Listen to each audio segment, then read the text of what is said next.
మనం రెగ్యులర్ గా తినే బ్రేక్ఫాస్ట్ లో టాప్ 3 న్యూట్రిషియస్ బ్రేక్ఫాస్ట్ ఏంటి అనేది ఇవాళ చూద్దాం. ఈ టాప్ 3 లో ఫస్ట్ వచ్చేది వెజిటేబుల్ పోహా.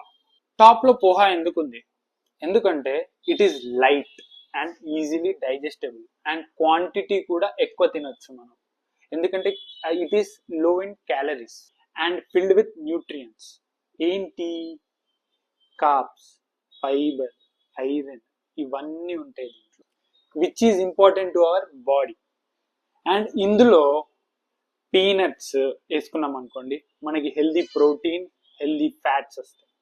అండ్ ఇంకా కొంచెం యాడ్ ఆన్ చేసి కొన్ని క్యారెట్స్, పీస్ ఇవన్నీ వేసుకున్నాం అనుకోండి, ఇంకా మినరల్స్ కూడా యాడ్ అవుతాయి దీంట్లో. ఇంకొకటి హెల్దీ అని చెప్పాను కదా అని చెప్పేసి అడ్డగోలుగా ఆయిల్ పోయకండి. Limited oil and also which is good oil. మనం ఆయిల్స్ గురించి నెక్స్ట్ వీడియోలో మాట్లాడుకుందామే. టాప్ 2 లో ఉంది idli with sambar or palli chutney. Why it is in second?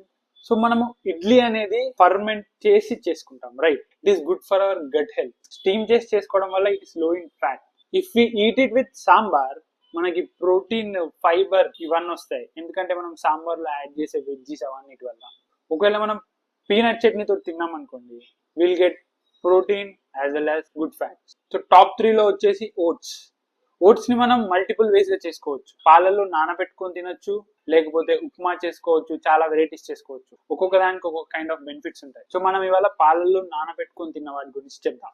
So దీంట్లో మనకు వచ్చేసి it contains complex carbohydrates and rich in fibre and it also contains protein.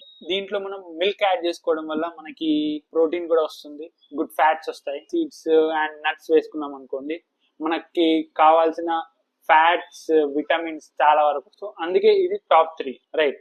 So ఇవాళకి ఇంతే.